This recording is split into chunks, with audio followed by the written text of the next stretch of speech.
Today's guest is a true Renaissance man. He's a father, he's a MMA referee, he's a musician, and he's a mechanic. And he absolutely hates nonsense. Ladies and gentlemen, Mr. No Nonsense, Keith Peterson.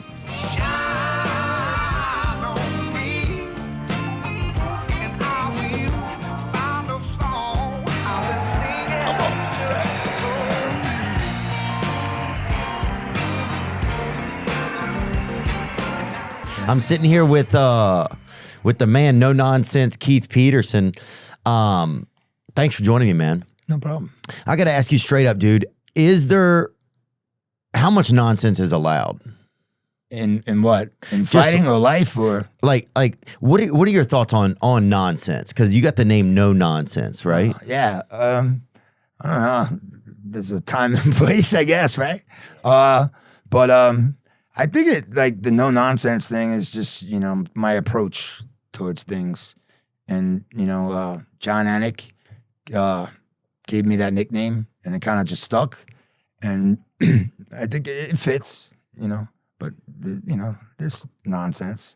So you'll allow a little. A little. Okay, depends. During the holidays. Yeah, I guess. Okay. Maybe on your birthday, there's a little bit of nonsense allowed. But usually, most of the things I do very straightforward and no nonsense, I guess. Yeah, I've been involved in too much nonsense, and it gets a little hairy. That's for sure. John Anik gave you that new name. When was that? Yeah, a few years ago. We had a few conversations, and then I think on air he said it, and it just seemed to take off and fit. Yeah, and I think it does fit. Yeah, nicknames are weird, but I've had a few. Yeah, what are some other ones you've had? When I was little, my nickname was Froggy, from the Little Rascals, the voice. Oh yeah, the little guy with the voice. I've always had this voice, so that was my nickname pretty much till I got older. Kind of grew out. Some people still call me that though. Yeah, there's this girl who moved in across the street, and she came over because she wanted to play. Sounds the same. Yeah, that fits, man. Yeah. That fits. You're from New York. Long Island, yeah. Yeah. Long Island, New York. And I originally lived in East Meadow, Nassau County area, and now I live in Islip, New York. Islip? Mm. And how did you get into refereeing? How'd that start for you? Well, I fought amateurs for a while, and for about 3 years, all different fights, amateur level, MMA fights, Muay Thai fights, kickboxing. And then we had a lot going on, so it was getting harder and harder, to put the time in. And someone just it's like, oh, why don't you, judge or be an inspector at fights, at amateur fights or stuff like that. And I was like, okay, that sounds cool. I'll be, still be at the fights. And then I took this course, and I was in New Jersey, and there was this old referee, Donnie Caroline. He reffed a bunch of my kickboxing, MMA fights and stuff. Donnie Caroline? Yeah. He's he passed away a few years ago, and he was like, you'd be really good at reffing. You'd be really good at reffing. So I got my chance to ref, a few amateur fights, and it kind of just took off from there. And he was pretty supportive during the amateur part of it. Were some of those early bouts tough, or was it tougher to referee then? Like, is it something that gets easier over time? Yeah, I would always, I compare it to, and I don't know if it's a good comparison, but it would be like being a brain surgeon. Like, you're not going to be as good as you're going to be 10 years, but no one could die. Yeah. Right? Pretty simple, right? And so you learn lots and lots of little things. And so you're saying, you're not going to be as good as you're going to be later, but as long as you don't let somebody die. Yeah, you got to, stop the fight when it's supposed to be stopped, and, and then the rules, it all comes in as you go.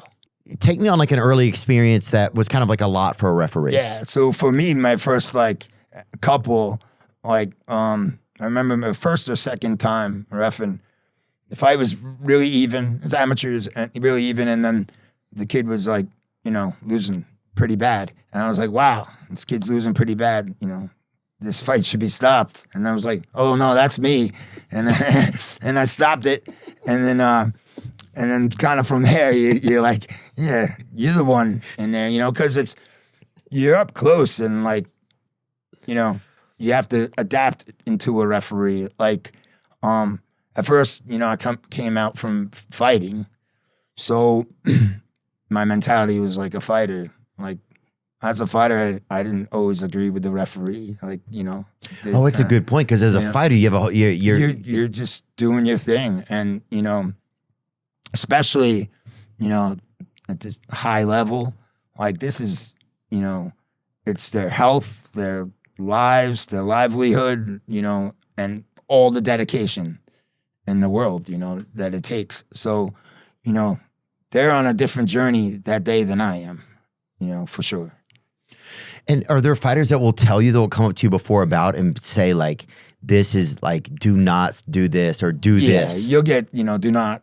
And then I just let them talk, and then I, do my, whatever my criteria is. I don't change it. You can't? No, you can't. You don't change it. Is there one fighter that's like, do not for anything? Like, is there somebody that's just like, let me go to the end of the road every time? Like somebody that stands out? Because it's kind of... No, like, there's been, like, not to name any, but a lot of times when they say don't stop this, you end up stopping it. It's weird. Or they'll like tap or something. They'll like, be like, wow, and especially when they say, oh, I'm willing to die or whatever. But some guys are just quiet and just, that they're there to get the job done.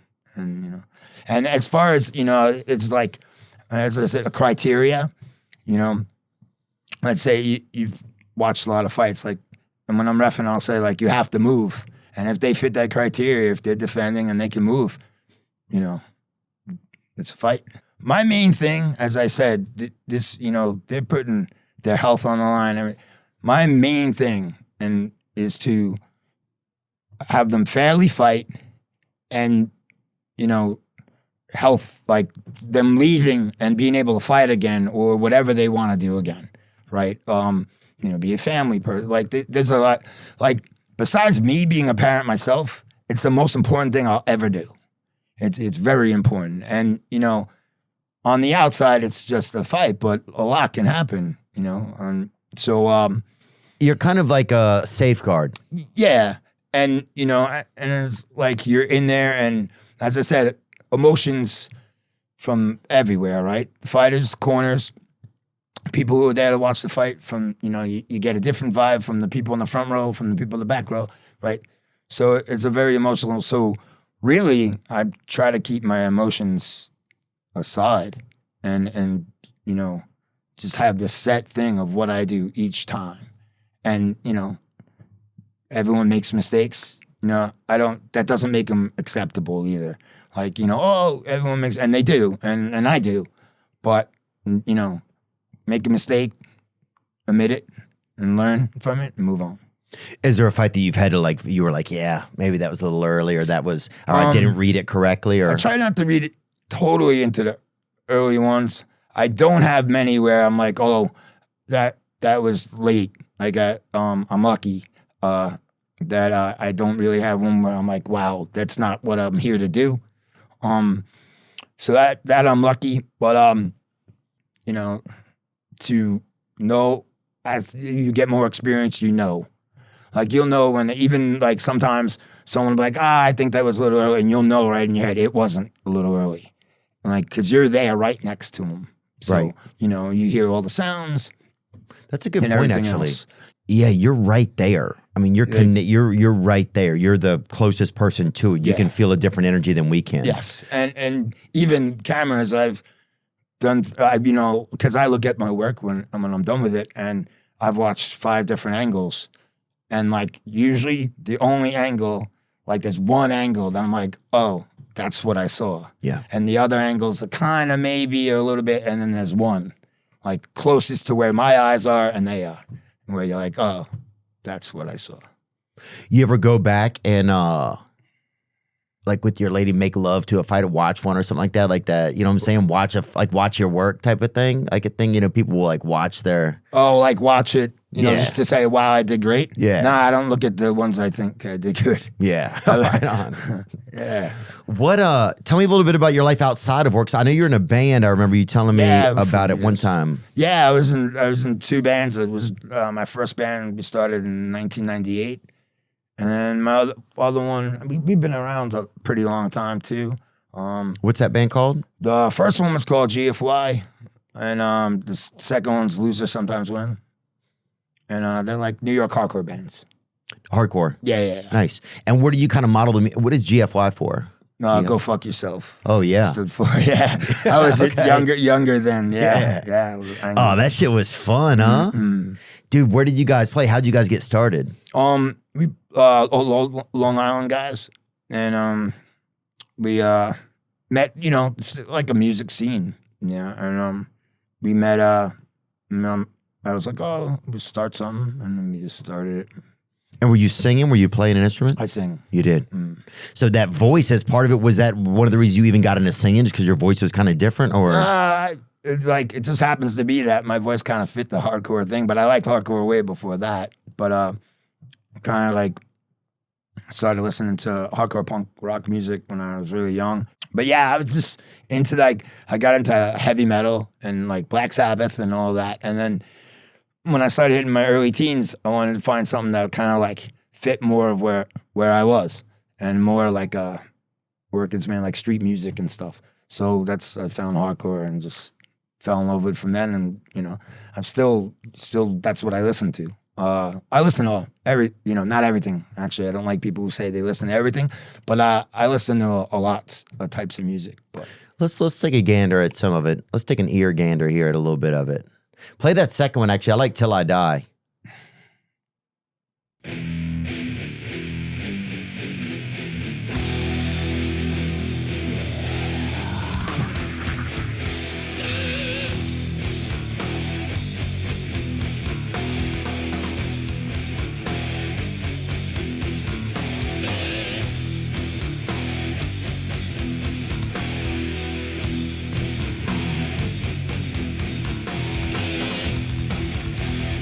Yeah, you boy. like that?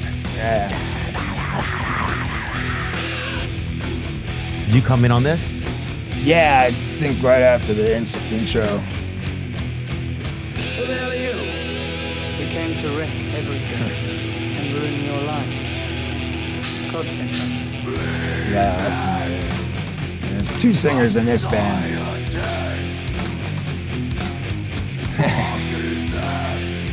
Yeah, bro. I like it. That vibe is a pure vibe, dude. That's like one type of culture, that Yeah. whole energy. And it's just like silly too, like the intro of that is the Death March, right?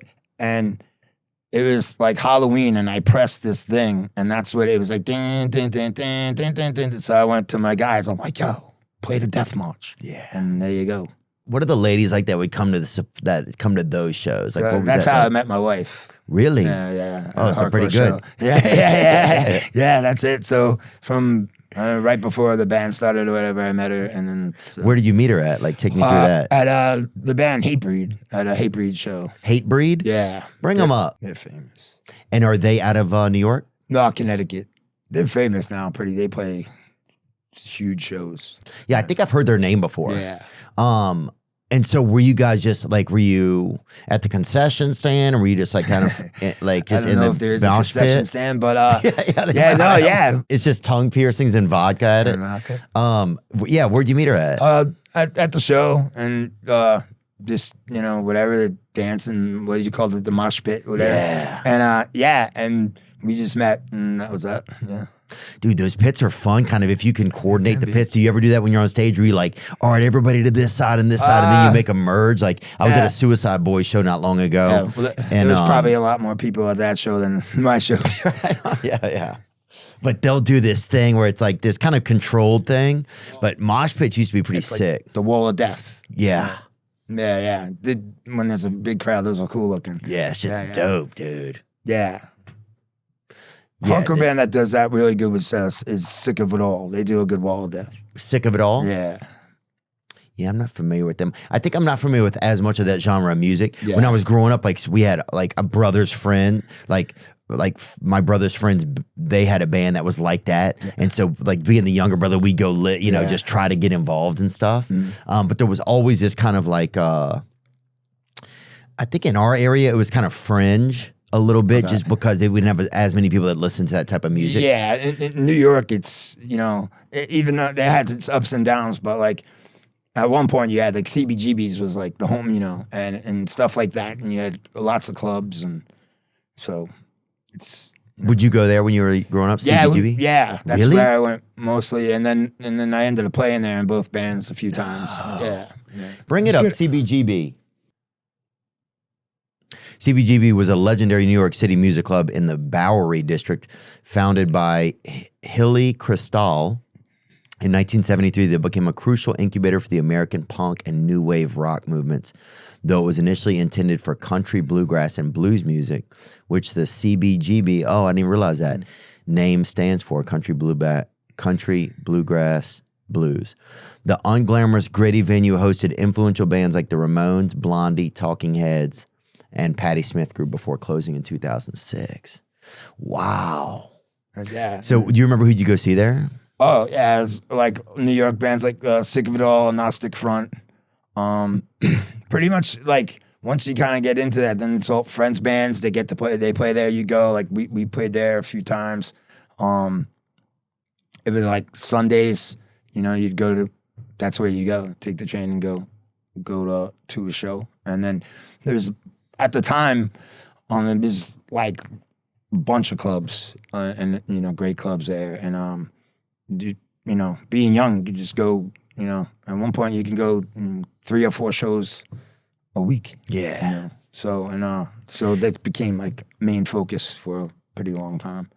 Did you have like a routine before you got on stage with your band? Did you have any? Yeah. You know, like I would just stand, like we were selling shirts, so stand behind the distro and kind of get ready and just get on and go. It's not much, you know, not much. Like, I don't even, you know, I think it's good, but like anyone could do it. What I was doing, just get on, and if you love it, you just start screaming, I guess. Yeah. But yeah, I like the raw energy of it all is really what I still love. And I don't get to go to shows as much anymore, but my son's really involved. My son's in 3 bands right now. Oh, wow. So he's really involved in that. So, but I still love the whole culture. Yeah, it almost seems like there's some correlation there between like the intensity, right, of that and MMA. MMA. Yeah, there is definitely. Yeah, it's like it's almost like when the pedal is pressed all the way down in a car and you're going at that. Yeah, like there's that. I was actually really surprised when I started reffing, you know, events that were on TV. How many guys at the hardcore scene were into MMA and you know knew like you know the events and stuff. There is a connection, you know, with jiu-jitsu and hardcore. It seems a lot of guys roll, but with you know. With the UFC, with all that stuff, like, you know, they knew everything about it. I was pretty surprised. But it makes sense. Yeah, it does. What happens when your health becomes the punchline? That's where we're at. From seed oils to stress, toxins to pollutants, the modern world is screwing with our health at the cellular level, leading to exhaustion, brain fog, digestive issues, and more. But here's the thing, you don't have to settle for feeling like garbage 24/7. Armra Colostrum is nature's original health hack, packed with over 400 bioactive nutrients that fortify gut integrity, strengthen immunity, revitalize hair growth, fuel stamina, elevate focus, and help you function like a human again. I take my Armra Colostrum 6 days a week. I make my smoothie, and at the very end, I take my packet of Armra Colostrum and pour it right on in. And we've worked out a special offer for our audience. Receive 15% off your first order. Go to tryarmra.com/Theo or enter Theo to get 15% off your first order. That's tryarmra, TRYARMRA.com/THEO. Are you the breadwinner of your family? And in the case of tragedy, would want to make sure your loss of income is covered, like keeping up with mortgage, tuition, and other bills? Then I want to tell you about Ethos. Ethos is an online platform that makes getting life insurance fast and easy to protect your family's future in minutes, not months.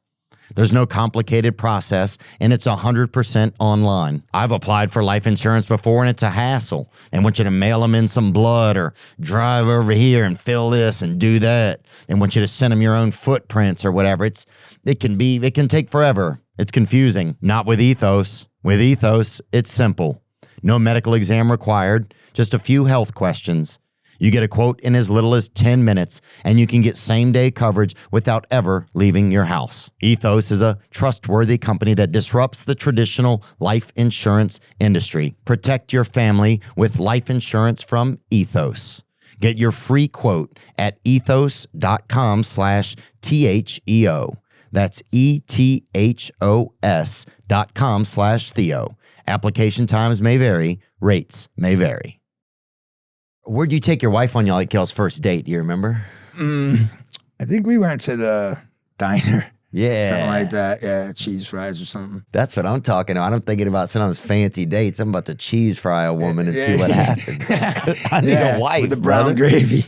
Yeah. That's the ticket. Was she in a band or was she No, she wasn't in a band. Just, she liked ska music. Oh, yeah. And back then, like Long Island, they would, bands would play.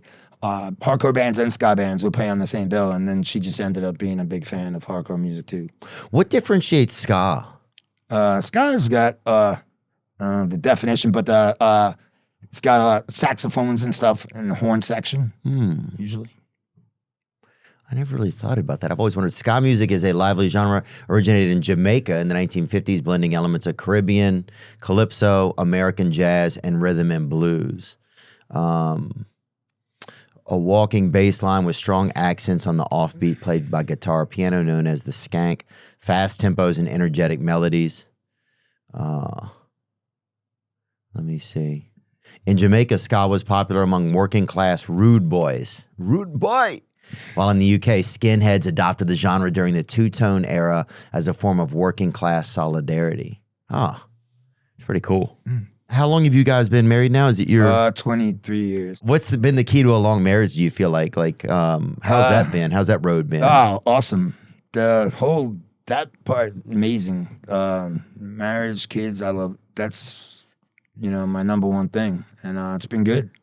I would lie, say easy, but good, real good.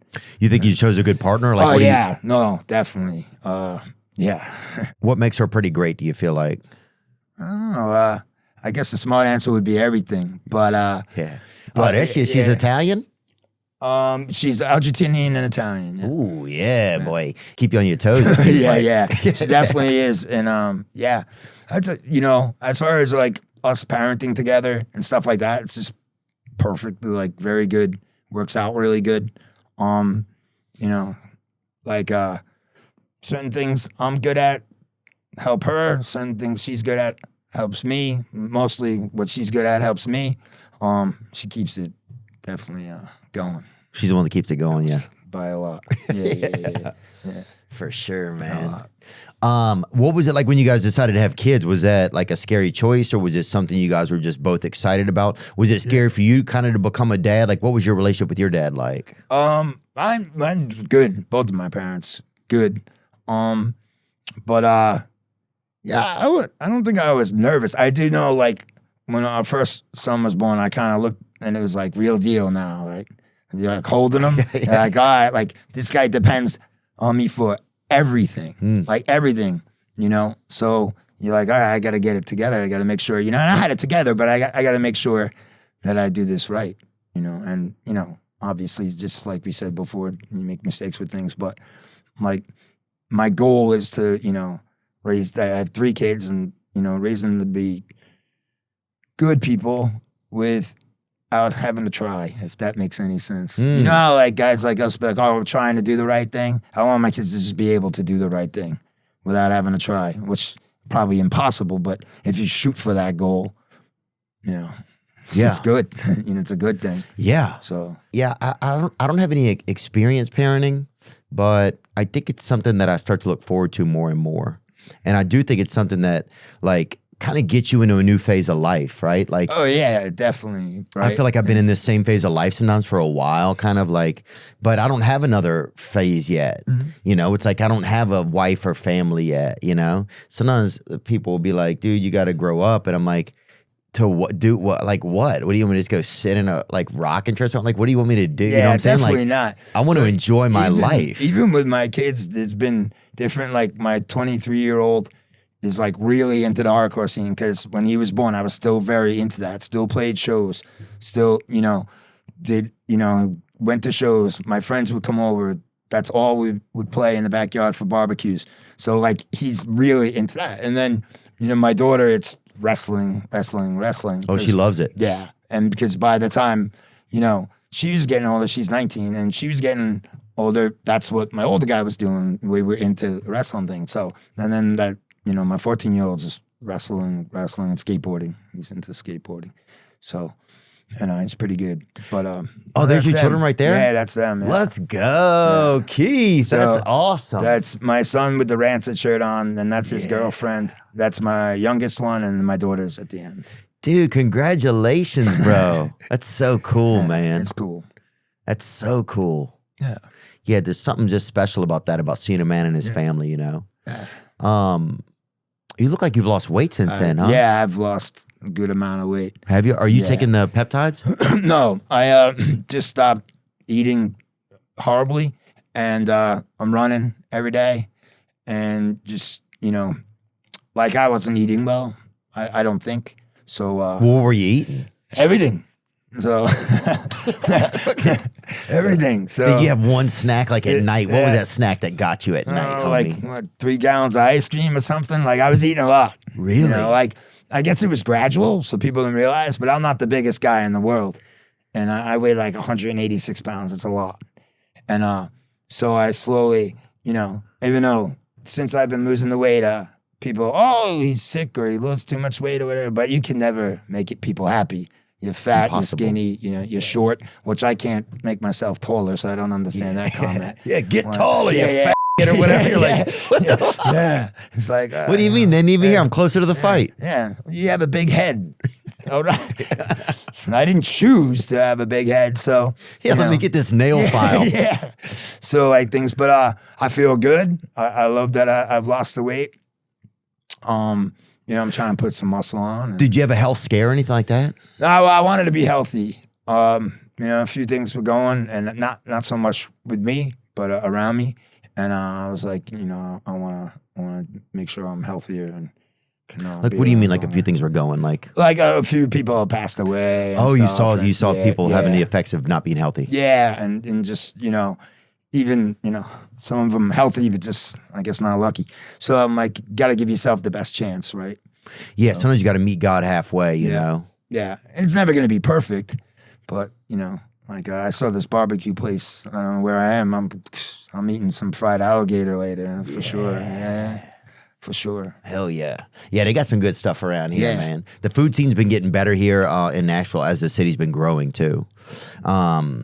What about like? Did you struggle over the years with any addiction stuff? Did you drink? No, I drank, but I wasn't necessarily like struggle and I addiction. couldn't remember if you told me that one time. I don't drink anymore, really. But I never really even tried drugs.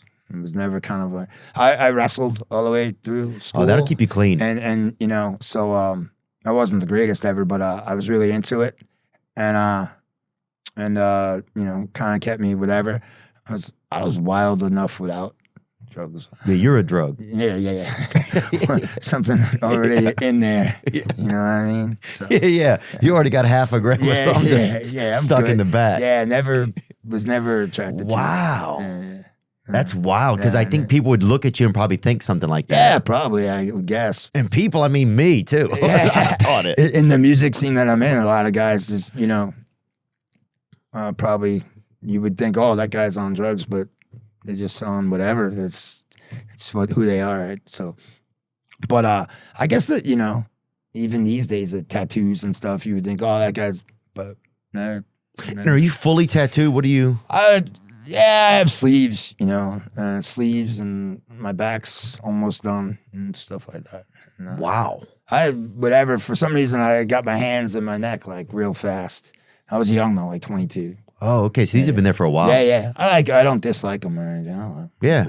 Cool. No, it's cool. It's definitely an energy. I mean, you seem like, you're a no nonsense guy. So it's like, I think you kind of look a little bit like there's not a lot of nonsense allowed here.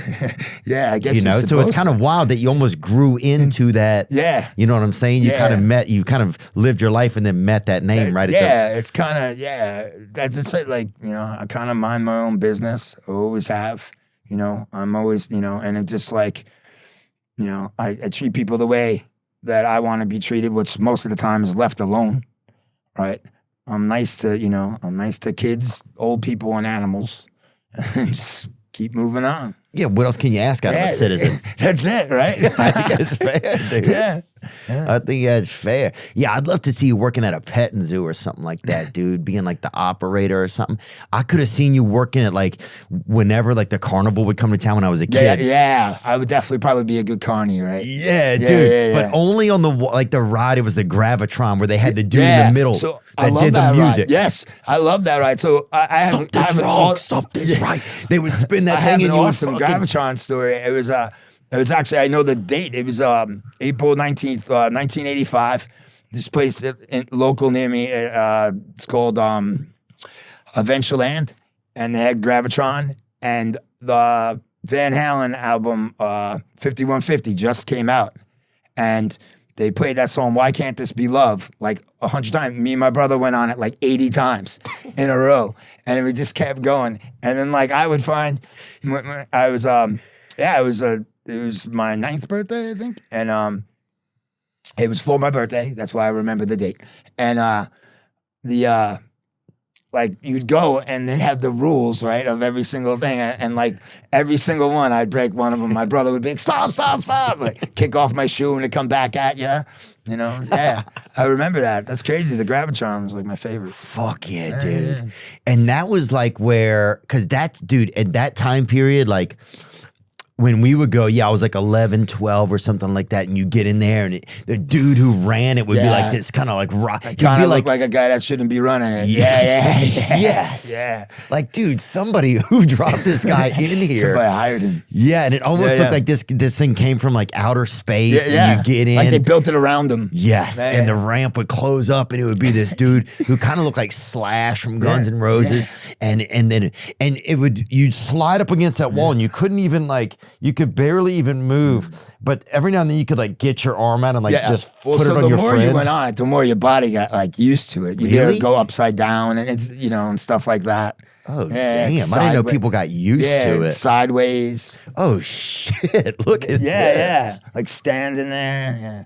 That's pretty brave there too. See, I'm the other one. See the one where the guy's facing facing the wall. Get me out of here. Yeah, the dude who would try to turn over and he just didn't have enough energy to get back over. That would be me. Just humping the edge of the Gravitron. Body's like split. Dude, that shit was cool though. There was just something. Well, that guy looks like a normal guy there. Amazing. The guy running it there. Yeah, that guy's an op, dude. That guy's not fucking real, dude. That guy's a narc probably. But dude, that shit was so much fun. The whole idea of they're not spinning and you're spinning always like got me. Like I would always like explanation. Like he looks like he's spinning too. Yeah. He's not. Yeah. Dude, who influenced that music in you when you were a kid? Because I remember like my brother would listen to like Dio, Lock Up the Wolves. Okay, yeah. He would listen to some like Skinny Puppy, maybe I think was a band as well. Yeah, like nothing too crazy, but like kind of a little bit of mainstream edge. You know? Skinny Puppies. Yeah, good. The metal stuff, like I kind of like just grab it. Like saw it and was like, I thought the guys with like the cut off sleeves and the long hair, even though I've never had long hair. I was like, oh, ever? No. Damn. Some in the front, like in the mid 90s, I had like that skater hair thing. But somebody make us a couple of, put together a few memes of somebody out there who knows how to do it, of no nonsense with some long hair, just so we have them for the future. We'll throw a couple of them in. Or we'll put this clip online and put a couple of them in. I'd love to just see that. Yeah, dude, I can't believe you didn't even try it. Yeah, no. And then just that whole era. And then, like, my brother, as he was going, he started listening to, like, the different metal, but, like, Van Halen and, you know, stuff like that. So we kind of got Motley Crue. Yeah. Like, my first ever concert was Poison. I went with my brother. He was a few years older. So I went, and then my second one was Motley Crue. And, Fuck, dude, that's so sick, bro. On Dr. Feelgood tour. He's on that God like a man. Yeah, We've had that Tommy was Lee on here. Awesome. Yeah, that's crazy. That's crazy, Yeah. dude. So Jeez. that tour, he played like up on the ceiling, and he just like did like even I think it was like AC/DC like cover songs, and just like went across the ceiling. It's pretty cool. And your brother took you to that? Yeah. So you guys were pretty close. Yeah, we were. Yeah. Nice. Does he play music? Nah, he actually passed away like a year and a half ago. Oh man. So yeah, young at like 50. Oh. So yeah, but What was he suffering from something? no, he had tumors, but he didn't know or didn't take care of. I'm not sure which one, but so he went to the hospital on a Tuesday. He died on a Friday, so it was real fast. So Did you get to see him in between I those was there days? the whole time. You were? Yeah. Oh man. Yeah. So yeah. What was that like? I mean, I hate to ask you Not that. good. Yeah, sorry. So no, it's all right. Fuck, it's not the most thoughtful question. No, I'm sorry it's that all right. happened, man. Yeah, but so I bet he was super proud of you, huh? yeah. So how things work is like this stuff's gonna happen to all of us, unfortunately. Yeah. Bad stuff, right? So the way I feel is how you're gonna handle those moments. So I believe at that moment, and it was handled as perfect as it possibly could. What makes you like- say that? Well, you know, in a room of people, the room was full with people he loved, and they loved him. You know, he wasn't married. He didn't have kids, so my kids were like his kids. And so they're surrounded by his parents, and just as good as that could happen. You know what I mean? And so, you know, I don't know, like my brother was the nervous guy. He didn't seem nervous at that point. So I don't know, you know what I mean? But that's, much is weird. That's kind of interesting, I'll huh? probably be crying like a baby. But, he handled it, you know. The world is kind of nerve-wracking, you know, It when you is. think about it. Yeah. So that's how, like, he was always nervous, and I never was nervous about anything when we were kids. And even crossing the street, I'd run and he'd be screaming. Yeah. So we were really, really, really close. It was like me and him. My mom worked most of the time 2 jobs and stuff. So it was me and him, and we were total opposite. Like even growing up, like I got into like the metal music first. He would listen to like Cultural Club and like Tears for Fears, just different. And then he got into the rock and roll stuff, and you know, he was a comedian. He was in school. He was in the drama club and stuff, and I was in sports. So we were totally different, but like the same, I guess. Did you kind of feel like his protector sometimes in some ways? Well, he was older than me, but yeah, I was definitely and you know. Well, sometimes you got that gritty brother who's the fucking, you know what I'm saying? I was definitely that, yeah. But it was weird how he balanced it. Like he, as I said, he was nervous and had major anxiety, but like we was so different. But it fit like perfect. Like our relationship was like good, like really good. Yeah. What was his name? Rob. Rob. Yeah. Nice, man. Rob Peterson? Yes, sir. Oh. Yeah. Well, hello, Rob. Nice to meet you through your brother. And hope you guys are having a good time out there, wherever you are. Yeah, man. whatever you're doing. Yeah. Yeah, for sure. Did he get to come see you referee? He never saw me referee. What? Actually, yeah. So But I guess a lot of times you don't go watch somebody work. yeah, but he came to see me fight. Actually, I have a pretty funny. So I was fighting for a title, amateur title in Atlantic City, and him and his buddy. And was this one of your biggest fights? Yeah, it was like I think it was my first amateur title fight, so it was a big deal. And it was actually I was actually defending it. I took the fight on short notice. I bumped up a weight and I lost. So now I was fighting the same kid, but at our weight for the title. He was gonna take my title, whatever. So my brother and his buddies come, and I guess they're doing their thing pretty early, and they're going, Atlantic City and having fun. And then I come, and as I say, he's a really nervous guy, and he's standing in like the hall, but the cage is right there, and he's like staring at the cage, and he looks like he's sweating. And I said to him, I'm like, yo, what's up, Robbie? And I'm right behind him, and he's like, oh my God, fighting, and you're getting older, you have kids and whatever. And the ring girls walk by, and I go, hey, Robbie, you see the ring girls? He goes, I'm not that nervous. Of course I've seen the ring girls. That was pretty funny. It's like, I'm not blind. It was pretty funny. And then I won the fight. We went out. It was a really good, great night too. I remember it being really, really awesome. So you had an amateur belt? A few. I won that one. Did you have a nickname when you were a fighter then? Short-lived, the Spartan. Yeah, so like we were watching 300 or something, and someone said something like, because he was just fighting, hanging out with his wife, and playing with his kids, and they're like, oh, that's kind of like you. I was like, oh, I'll go with that, Spartan. But yeah. I saw where you fought one guy 3 times. Yeah, Jose Villanueva. Yeah. What was that? Was that because that was like a trilogy? I guess. Yeah. Sort of? What did that feel like? Was that part of that same thing? Yeah, that was part of it. Was. Yeah. So you guys were 1-1. Well, he ended up winning. I was 2. He ended up winning 2. We went back up a weight, and he won 2. Did you feel like you could go back up? You're like, I got him here. I can go back up there and get him. Or what was that? What was that like, dude? I don't know. I can't remember. I'm trying to think. Like, I think back then. Did you have something against the guy? Oh no, but I think back then, it was still kind of the amateur scene was just kind of growing. And with MMA, and he was good, and I was good, and he was competitive. So we went, probably, I was trying to fight some other guys in between. So I was kickboxing and fighting Muay Thai fights too, but no, nothing against him. I actually reffed him a bunch of times after. Oh, that's pretty cool, man. Yeah. Oh, this is part of that bout. Yeah, I think this is the one. So this is the one I bumped up. And I fought on 3 days' notice. So this is the first one. I lose this one, yeah. Keith, that's dope, bro. You're in there. It's weird that the ones I went on here, and that's the guy, Donnie Carlisle. That's him. That's the referee? That's the guy who got me into reffing. Wow, that's cool. My first. That's good defense right there, man. Yeah, I know how to wrestle a little bit, but my first, I think he does take me down, but I pop up and...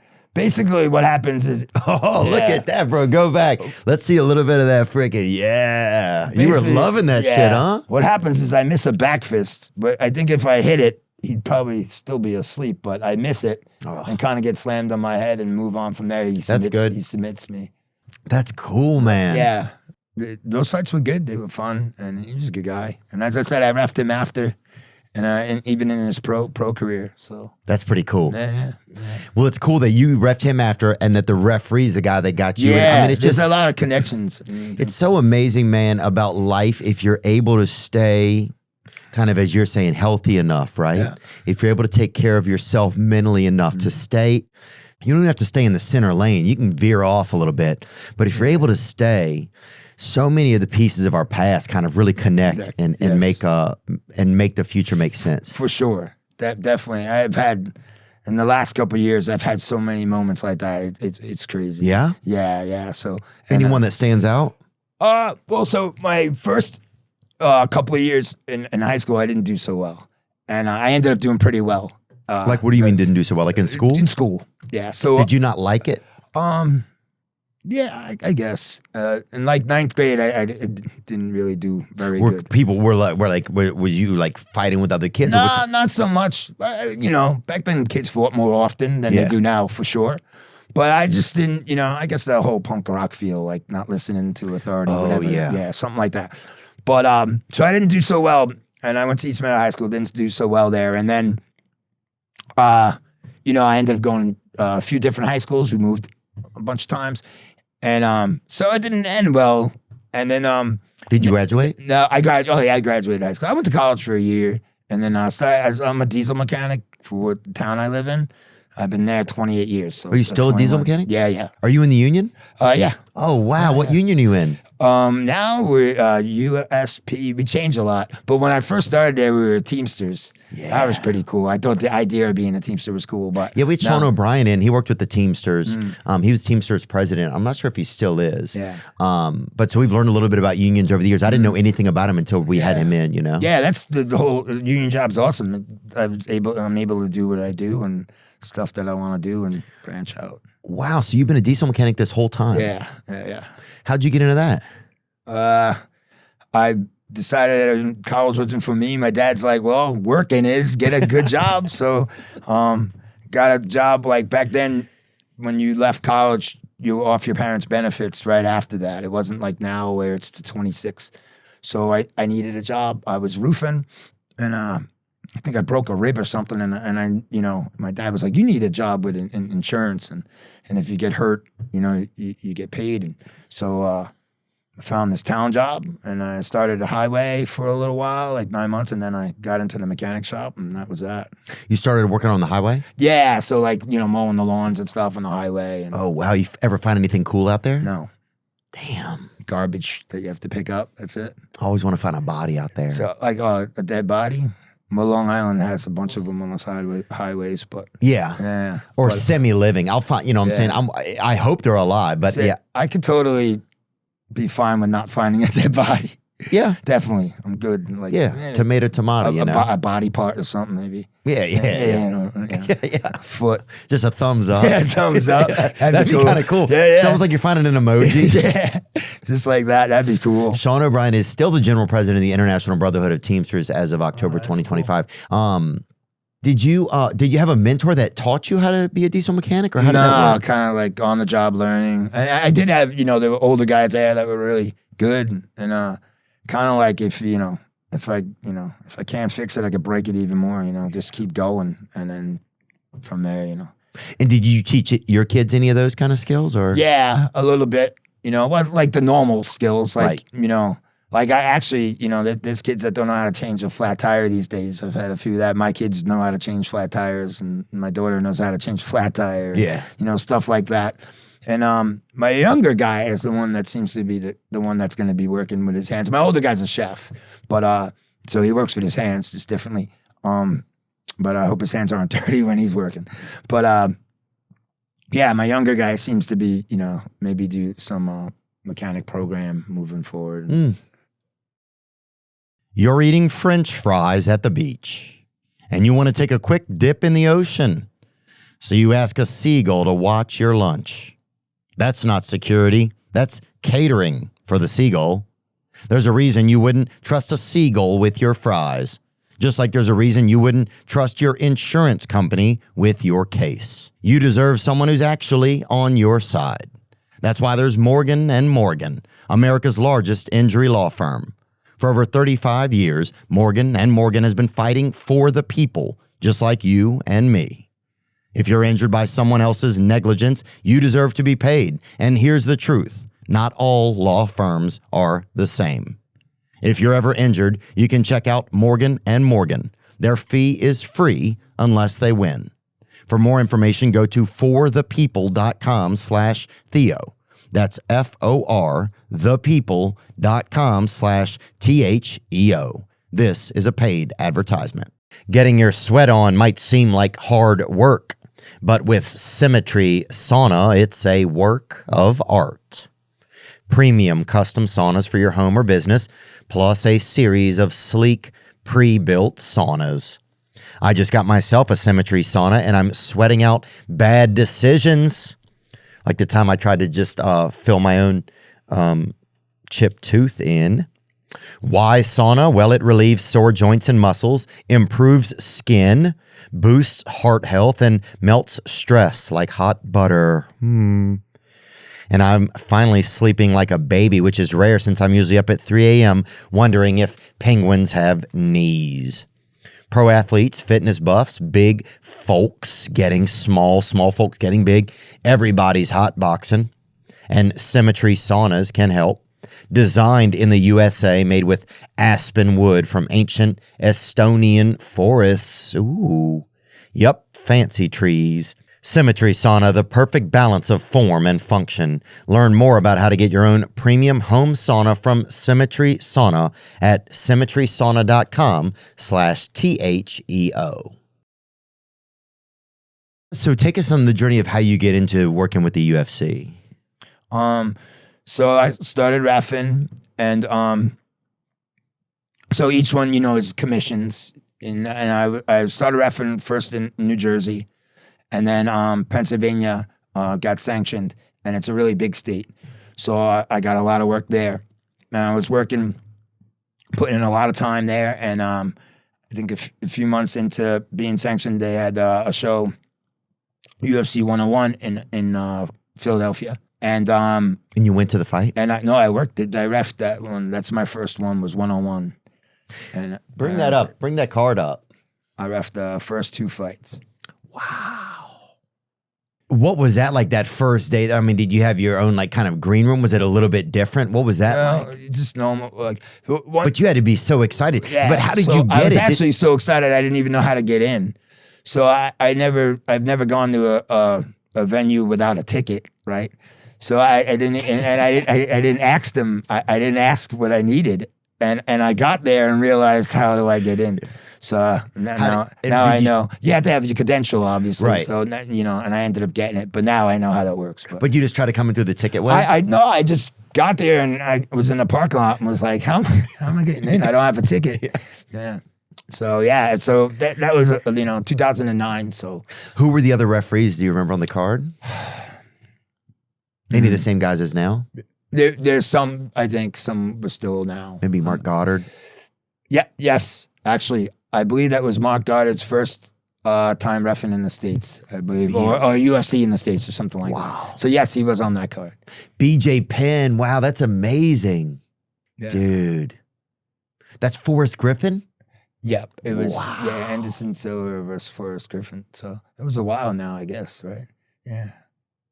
Was there a fighter that you reffed for early before he got to the UFC that you saw like in amateurs and stuff? Yeah, a bunch of them, like Paul Felder. Paul's the best, huh? He's fearless. He's awesome. Could you tell then when you were seeing Paul then? Yeah, he's different level. Al Quinta, different level, tough. I'm trying to think. There's been a good amount over the years that you see in the local stuff, and you ref, and then you ref for them in the UFC, which is pretty cool. That's pretty cool, man. For them and for me. Yeah, for sure. Like for them that they're there, not that I'm there. I don't think they really care about that. But for me, it's like, wow. Yeah, I'm a part of something. Yeah. Like we're all on this journey. We're all on the same journey in a way. As I said, it's like, besides, my family stuff, it's the most important thing that I'm gonna end up doing, and to see, you think about it, you ref them in the, the local scene, and they're healthy enough to get there, right? And you think you have something to do with that. That's a good point. So was there ever a fighter that you remember that stood out that something happened in amateurs and they didn't make it, like someone that really stood out over the years? There's a lot of ones that you would say, oh, this guy's going to be, and they don't, it's a tough sport, right? So, and anyone that comes to mind that kind of like that you, not particularly name wise, but there's been guys where you go, wow, sky's the limit. And then it just, for whatever injury, or it's hard, like we were saying, you talk about having kids and stuff.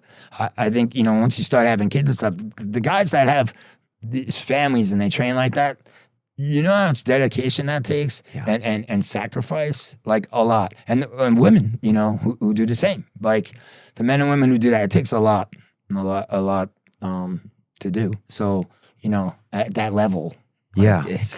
When you see a guy going away, like, to a camp for 6 weeks, 8 weeks, 10 weeks to get ready. And a lot of times they're going to be away from their family. Maybe their family will come and visit on the weekends and stuff because, there's only a few places in America where it's like kind of premier training. And then you could go into the bout and lose in the first round, or, it's like it could end in First 30 10 seconds. Yeah. That's like training for the Olympics, taking last, right? You cannot train at all, take last. Yeah. Training for your whole life. You know, so that's what makes it, you know, cool in a way too. Oh, right?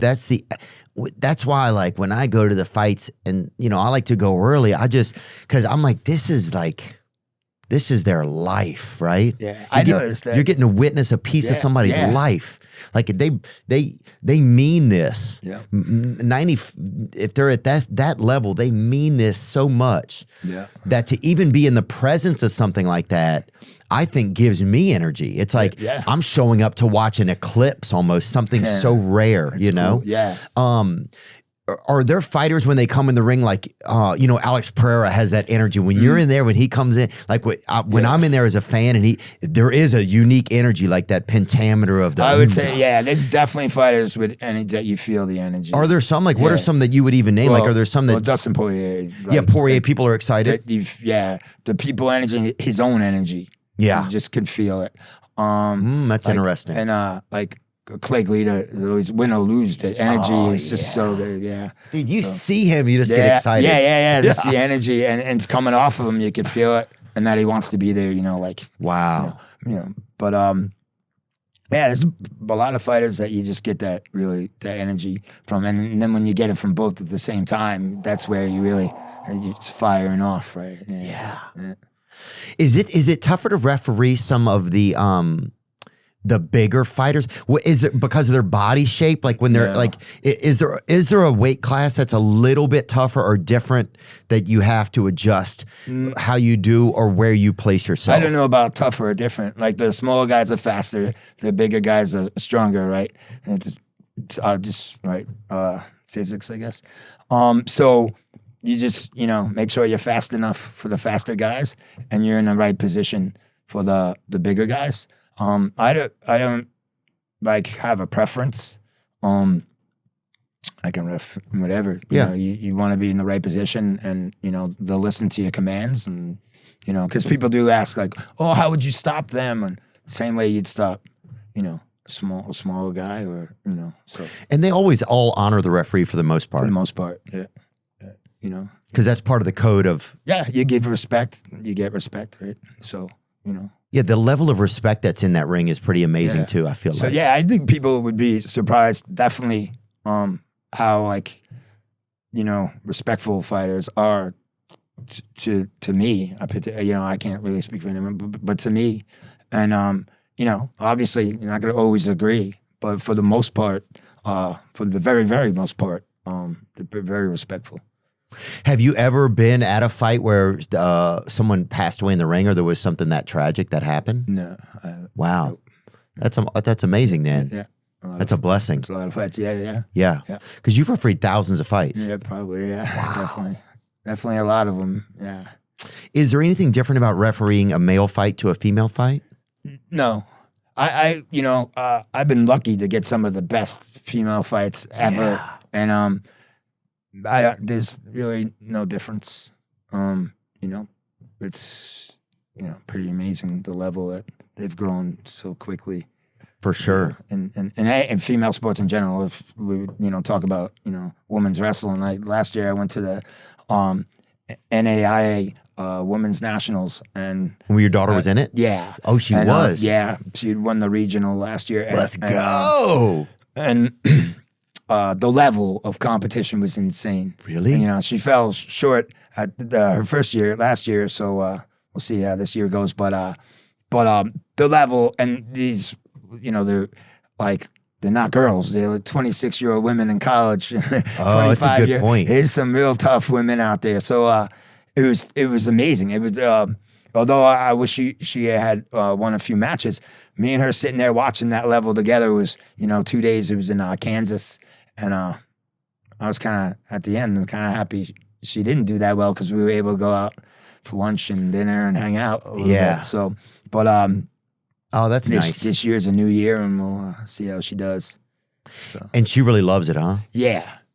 All my kids really love wrestling, and there's such a great value in that. There's such a great sense of like you can take care of yourself, that you can handle yourself. I bet there is. It's just there's more. Like wrestling's the best sport, you know, that you could do in high school level and well, youth level to college level. Wrestlers will always be the craziest too. You'd just be driving one day and you'd see your buddy wrapped in trash bags, right? It's like 90 degrees out in Louisiana. My buddy Paul Corso would be like, and I think it's his birthday actually today or tomorrow, but wrapped in trash bags, just running down the highway. He's like, I gotta fight in 2 hours. You're like, who are you fighting, man? You're fighting off Satan, brother. That's wild. Yeah, but same as what we were talking about that with commitment the dedication, too. that Right. commitment. Right. And then it carries on to almost anything. And also like, like when you're wrestling and you feel defeat, right? Like you're learning life lessons on a wrestling mat instead of having to learn it outside world where the, the cost sometimes is a little more. So you're learning it just by, training and stepping on a wrestling mat. There's not, it's nothing better than that. When I was going to MMA classes, I remember there would be like days where like, even after like I'd sit there at the end of the day and sometimes I would just like bawl, like just emotions would come out of me, but it was stuff that got unlocked that had been in my muscles or in my fascia or in me. And it was like the ability to be able to be like beaten by somebody that also cares that you're going to be okay at the same time. There's something really fascinating about that. And I don't think you can find it any other place, right? Like, your competitor also, they want to beat you, but they also, some of them want to teach you, especially if you're new. It's just like it's unprecedented, the different levels of well-being and competition and ferociousness and defeat that are all wrapped up in there. Yeah, and bonds can be made that way. Like I saw, you learn who all the cops are because all of them are off duty. They're all in there. And I saw a few guys that I used to train with, and mostly in the stand-up stuff, and buckets of blood. We would really go hard. A lot of people would come and be like, "What the hell?" Right? It was my early training, and I just got bonds with those guys forever. Seeing them is great, and we laugh about that because I don't know, we sparred pretty hard. Yeah, so it was good. It was good. Do you ever think that a fighter threw a fight or had given up but kept fighting? What is that kind of energy like? How do you manage something like that? And how do you decide if it's just you interjecting some of your own thoughts into what's going on? Can you take me on even just some journeys about some of that? So like, what, like if a guy is giving up or? Yeah, like do you ever think a guy doesn't want to be in there but he's staying in there? Like do you ever get some of that energy? I don't, it's kind of the sport where if you don't want to be in there, most likely you're not going to be for very long, right? So, like, I have seen guys that it's not going very well, and you can tell they definitely want to be there, right? That's a little easier to see, I think, definitely. But, yeah, I guess that's a good point, huh? Yeah, usually if you don't want to be there, at some point you're not going to be there pretty quick. And you can see, guys get surprised or, overwhelmed. And for that moment, live to fight another day and whatever. But you usually, like if a guy, you're stopping them. They're not stopping themselves for the most part. Have you ever had a guy stop himself or their corner stop him? What's some of that I have like amateur stuff. Like I had a kid walk out of the cage and leave the other day. One for him. Good choice. Yeah. Wasn't for him. And then it was amateur, so like good decision. Yeah. Fuck yeah. Go get a smoothie, homie. See you later. I was like, no, all right. I waved it off, and they're like, what? I'm like, yeah, once you leave, it's over. Yeah, that'd be crazy. He comes back in. His mom's like walking back in with him or something, or his buddies. One time, it was my buddy, and he knocked this guy out, and somehow his mom got in, and you thought she was gonna kneel down and to tend to her son, but the doctors were there. He was being taken care of. She stepped over and gave him the finger. Yeah. Gave my buddy the finger. It was crazy. I remember it was many years ago, but I remember because AC/DC Thunderstruck was being played, and the mom's giving the kid the finger. It was pretty awesome. Oh, that's epic, dude. Yeah. Yeah, have there been some other instances that have happened at the end of the match where? What's that like? Because that's a lot of energy. People are coming into the ring. You still have fighters that are down sometimes. So obviously that was years and years ago, and so now it's only the right personnel coming in. But this actually I fought on that card, that woman. So that was a long time ago. But it could be pretty crazy. Especially like the higher, the event and loud and stuff. And then when the fight ends, sometimes it's just like that. It is. Yeah. It's just like, so yeah, it's crazy. And the more over the years, the more you work, the more the sounds kind of, some you hear, some you don't. Like I can pinpoint someone's voice, and then other, there's thousands of people screaming. Yeah, it's crazy that it can be dead quiet in there with so many people in there sometimes. And sometimes there'll be certain cheers going on, but it's still, there's this real silence that's right up there by the cage. Like, it's almost eerie in a way. It can be. Or mysterious. Yeah. Or unique. It's powerful. Yeah. Because there can be like this insane moment, 20,000 people there watching. And it's quiet. Yeah. And then other times it's loud. And they're cheering, and you're like, what are they saying? Sometimes you can't understand what they're saying and stuff like that. And so it's like up and down, it's pretty crazy. Yeah, it's like life, man. Up and down. Yeah. Did you ever suspect that a fighter threw a fight? No. Like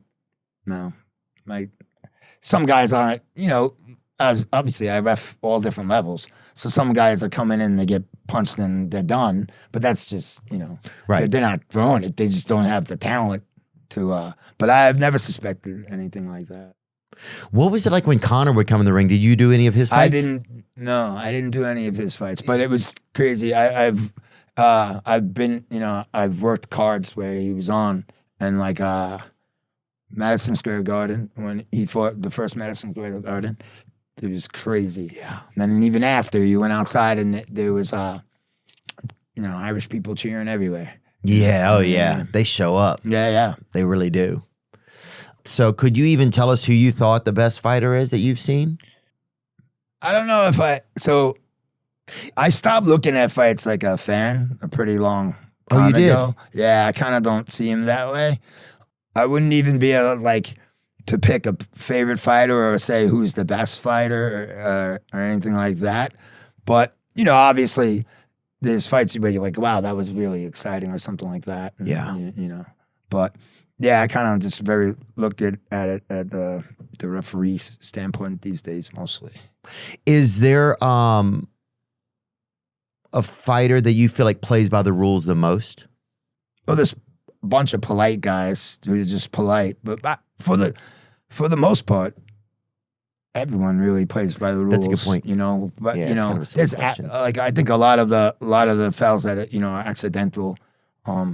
You do? Yeah, I do. Some of it couldn't even if you wanted to do it the way it's such a fast.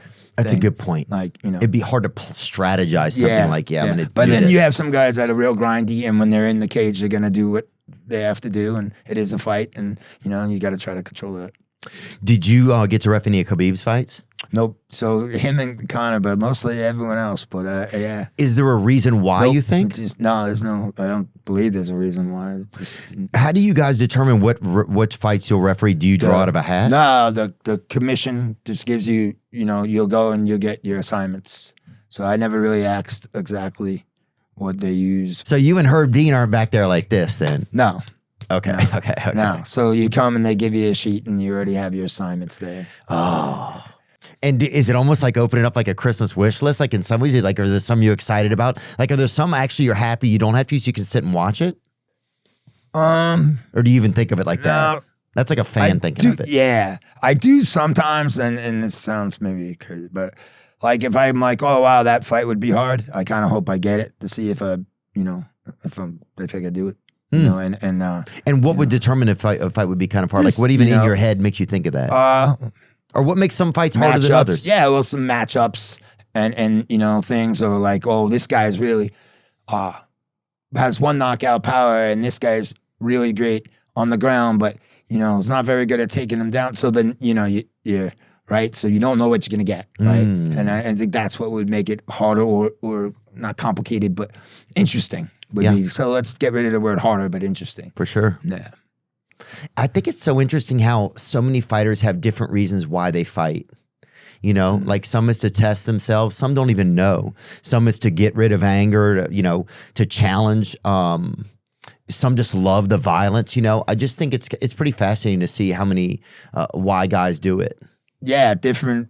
You know, from different roads, right? And, Yeah. and everyone. Yeah. You coach. And we can wrap up in a few minutes. Thank you so much, man. This has been cool. I appreciate it. You know, it's like I get to go sometimes to the fights and get to see you guys there. And it's like, you know, it's almost like you guys are kind of like celebrities in that fighting world. I mean, that world is built so big that, I mean, the referees are celebrities. I don't, that sometimes it's like, oh, you know. But you'll have to have people that are excited to see you. There is, but, you know. It's crazy. Yeah, it is, because it's definitely not about, you know, me. Of course, but there's not a lot of other sports. I don't think. What's that been like? What's it like being a part of something that's changed? Like, have you noticed the changes over time? Have you noticed a different energy in the space? Have you noticed that fighters change? What have you noticed? Well, you know, obviously it's still a young sport, right? And it's growing and growing. Not only so I think it was 2009 was my first year. So not only has that all changed, but people have changed since 2009. So yeah, fighters are different because people are different, and you know, and we have the internet's even bigger and all that stuff, and you know, so yeah, a lot of things have changed, but the concept is there, right? Put two people in there and they fight, and so that's the same. Fighters end up the same, you know, even though times are different. Eventually, you'll even when you're talking to one, you know, they're there for one goal and you know, to be competitive, and that's always stayed the same. Yeah. Was there ever a fighter that retired in the ring? Because, you know, a lot of times they'll lay their gloves down. Was there any moment, one of those that kind of stood out to you, or I'm trying to think, or just one that even caught your own feelings? I believe I might be wrong, but I believe Quake Guida retired the last time I reffed him, I think. So that would be pretty significant because I reffed him a few times, and he's, you know, awesome. So I believe, and there's probably been others too that have retired after I've reffed them. But those are always I know some of them you can feel coming, right? And then some you can't. It happens in wrestling too. They'll take off their shoes and they leave it in the center. And sometimes you're like, oh yeah, makes sense. And other times like, hey, you know, you got more to give and more to go. But as you said, you know, the amount of time that stuff takes. Yeah. You spend time now coaching your daughters. Yeah, so my daughter. Yeah, so my daughter and I. Is this her school? This was her high school. So I coached for this is the team she wrestled for. So we have in our area. So we have one school which is Bayshore that has the girls wrestling team, and then the other schools which she went to Islip all go there. So I coach the Bayshore. I'm the assistant coach at the Bayshore girls team, and then me and my daughter run a club together called Empire Girls Wrestling together. Nice. So, and right now that's growing.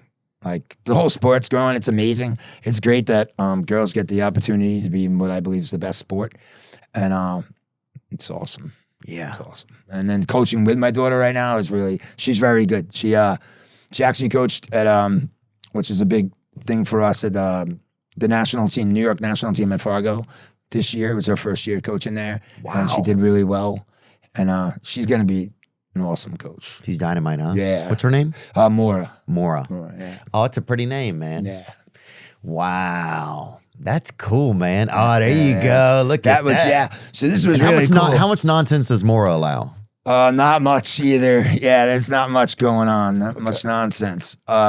This was August.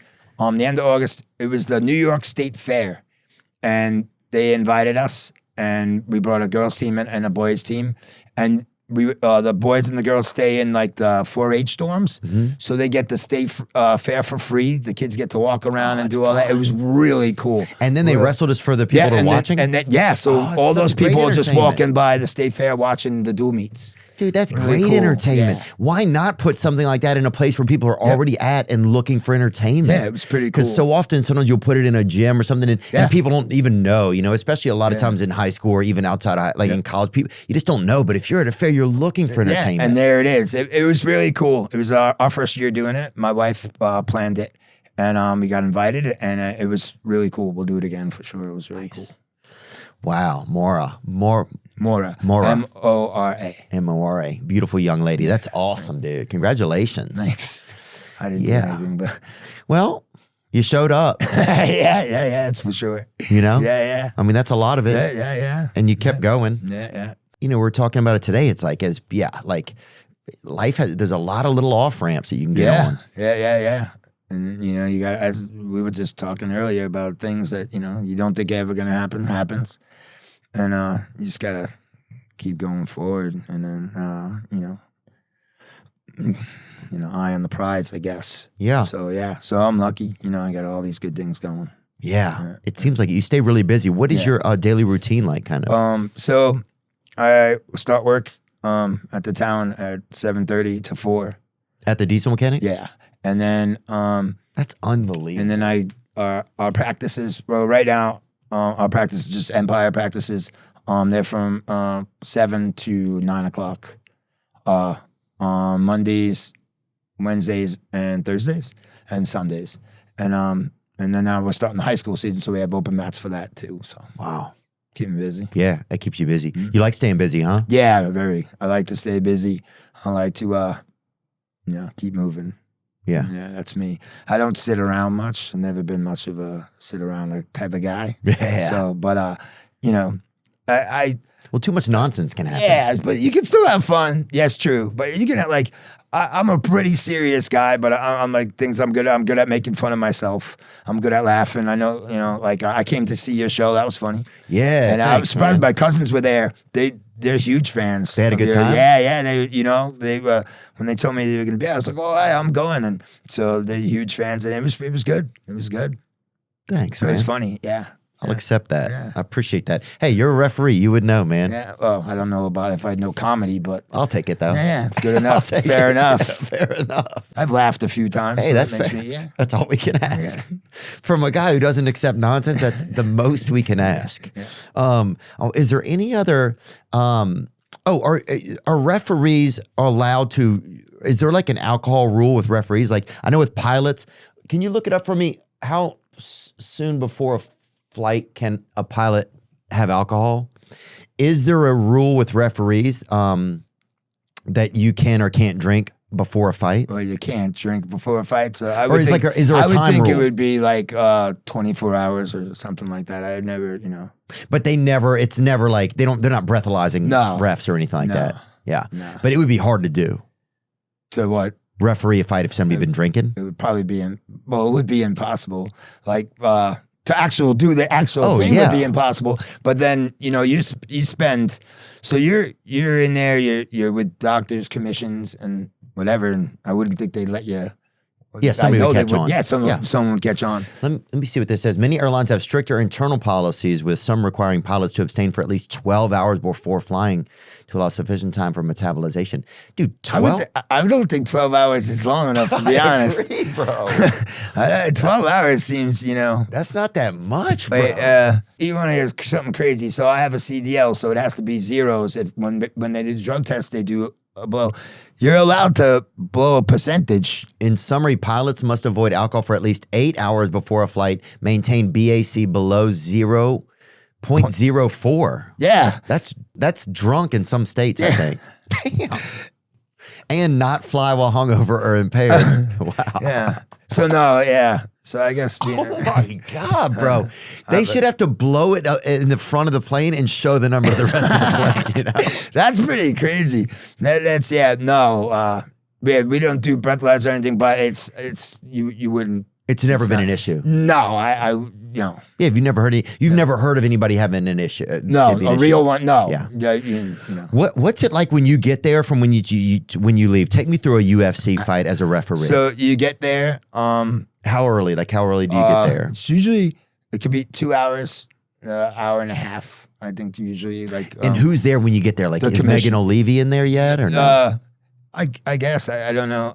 Do you have a meeting with the commission? Yeah, like just take me through. Like so just I the straight go in and walk in, find the commission room. You know, obviously if I've been there before, but if I haven't been, I'm working a place I've never been. Walk in, find the commission room, get my assignments. When the fighters come, I do my one-on-one rules meeting, and with then, each fighter. Yeah, Wow, every fighter on the card. every fighter I have on the card. Yep. So usually we'll go with the average is 3 fights on the card, right? I've had more, less if a cancellation, whatever. But go over the rules, ask them if they have any questions. Then depending on what state, mostly now you do RO, like a review official. And What does that mean? So it's like the instant replay. We have instant replay now, and then the fight before yours, you usually do, the gate when they walk in, the check. And so you're busy pretty much the whole time, yeah. And will you have, like, what do you eat before? Do you have an energy drink? What do you do? I don't have an energy drink, but some places I eat before. Sometimes I don't eat before. It all depends. Like when I ref in New Jersey, there's a few restaurants I'll have something. Madison Square Garden, I always go to the same place. And I eat there. What is it? And it's a Molly Wee pub, and they have like Irish beef stew. And I get what you like. Yeah. I like quesadillas that have with almond flour tortillas. We like what we like. Yeah. So I get that, and then that like give you an idea. Like MSG, I do the same thing every time. So there's a guy. I wish I could remember the name of his company, but I can't right now. But he sells shirts and stuff outside. I go out and say hello to him every single time. Right? He's always out there, no matter how cold, no matter what. The guy's out there. He's awesome. He's right on 8th Avenue. He's on the corner. And then I say hello to him. Then I go down and get ready to go. And then I go to the mall. Then I eat usually the beef stew, and then get going. And Yeah. Yeah, I'm kind of a creature of habit in some ways. Yeah. Yep. Yeah. Oh, I'm very much, like same. And I use the word criteria and whatever, but this is how I do it, and but almost everything I'm like that, really. Hey, discipline equals freedom, man. That's what Jocko Willink always says. Yeah, that's pretty. Yeah, that's awesome. And I think that's kind of true. It's like if you get up and get the things you don't want to do done out of the day, your day's so different. Yeah. Yeah, definitely. Have you ever been unable to referee a fight, and for what reason? Before you go. Yeah. Well, I have a story of like I reffed, but I had when I was reffing, I had 2 kidney stones and staples like in my stomach. I ended up, so it's a crazy story. I had my appendix out when I was like 20, and then a few years ago, I had it out again. So they took out the appendix, but they left in like a stub. So I actually had my appendix out twice. Pretty interesting. Oh. So or you got scammed. Either way. It was the same hospital. So but who forgot a little? I don't know.